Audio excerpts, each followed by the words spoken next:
Next two games without Marshall and opening SEC play. What's been the adjustment in practice? Has it really been much of one? Well, there's a lot of adjustment offensively. Obviously, with when you lose your leading scorer at this stage in the season, you got to make some adjustments. The good thing is we've got 13 games under our belt, and 12 of which were with him. But our guys now have some experience, and there's going to be opportunity with his lack of presence. You know, he's a guy that takes a lot of shots and plays about 27, 28 minutes a game, so other people are going to have to fill that void. But we're going to have to do it by committee. I can't ask one guy to step in and fill that role. We'll have to make the adjustments because we knew they were coming. Do you expect to see an improved Auburn team Thursday night, and kind of what's the game plan heading into that? Auburn's probably playing their best basketball. They've won 4 straight, and in that run they beat Clemson, they beat Boston College. I assumed that they would come in here with a lot of confidence. They've got the SEC's leading scorer in KT Harrell and the second leading scorer in Chris Denson. I don't know if I've ever seen that in their backcourt. So obviously that's where their bread is buttered. They're going to attack you off the dribble. They're very athletic. He's probably got the most versatile team that Tony's had since he's been there. Going to present a number of challenges for us. I hope that our guys are excited about starting SEC play, and I think that they will be. Is there, I guess, guys you just mentioned being such scores, is there an upside to not having Marshall in that you may have? What are you trying to say? He's not. What are you trying to say? A stronger, more natural defender will be in the lineup. Well, it gives us, I haven't decided exactly how we'll start, but it does give us a little bit more versatility because we will have more size at that position. They're going to be difficult matchups for us because they can beat you in a number of ways off the dribble, and both of them have shot the ball, especially KT, from 3 very well to this point.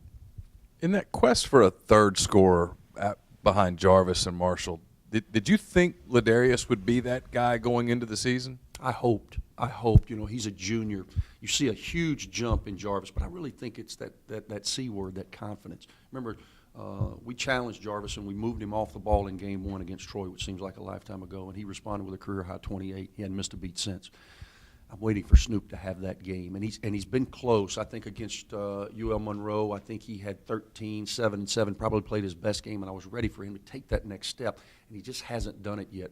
But as I went back and looked at the numbers, he was about at this same pace last year leading into league play. And at Auburn was his jump-off point, if you guys remember. It was a hard-fought game. We couldn't make a free throw, 1 possession, and he was the one that was making plays for us down the stretch. So I hope as we approach SEC play, the experience that he's garnered in his 2.5 years here will allow him to take that next step and be that third scorer that we need. And now in these first 2, we even need more than that. Auburn's given up the most threes and the highest three-point percentage in the SEC. Is that going into your game plan extra for this game? Unfortunately, the leading three-point maker for us and the leading three-point maker in the country is not going to be in uniform. So we'll have to play to the strengths of our guys. Jarvis has shot it extremely well. Derek Millinghouse is obviously very capable, as is Snoop White. We have to play to the strength of our team and make sure that we stay within who we are. Rebounding problems, you've obviously talked about your roster is what it is. I mean, at this point, is it just a matter of effort and want to for your guys? Well, that's what we're trying to surmise, honestly. That is the problem. We've been out-rebounded. We're 9-4 on the season, but if you based wins and losses on rebounding battles, we would be 4-9. We've only out-rebounded 4 of our 13 opponents. That's very discouraging to me. We've been out-rebounded 5 straight by 47. That's the total over the last 5, which is about 9.4 a game. So in essence, I'm trying to explain this to our team. We're giving the other team the ball 9 times and saying, okay, you have it 9 times, and then once y'all are through with the 9, then now we're going to play a game. That's very, very difficult to overcome. And for us to lose by possession here, a possession there, it makes it maddening for me because it's an area that you think you should be able to control. I've broken it down. I'm a numbers guy. We obviously lost in Reg and in Murph, guys that were getting around 17 between them. AJ was hurt for the majority of the end of the season, but when he was available, he was getting about 3 or 4. So we were getting around 27 out of that group.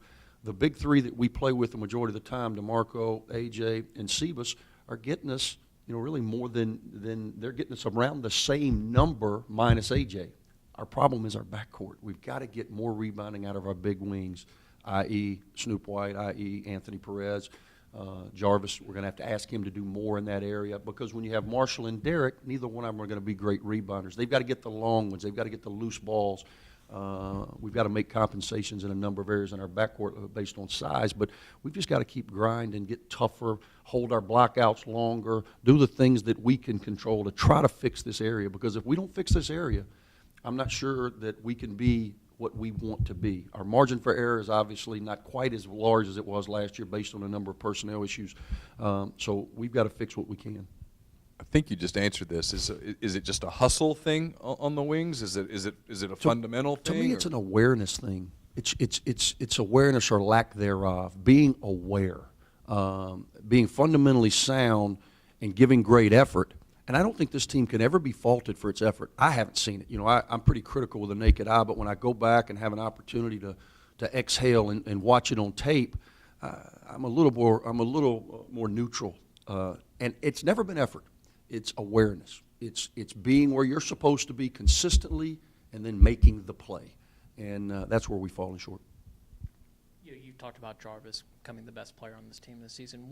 Was it the first game that you saw that, or could you guys see that even during off-season workouts, that he was a different guy, was capable of doing this more consistently than he had in the past? For him, I think first and foremost, it's been a physical strength thing. He's been in our program now going into his third year, and physically he's probably stronger than he's ever been. I can see an extra pop in him, which a lot is confidence, but a lot is the physical ability to get there.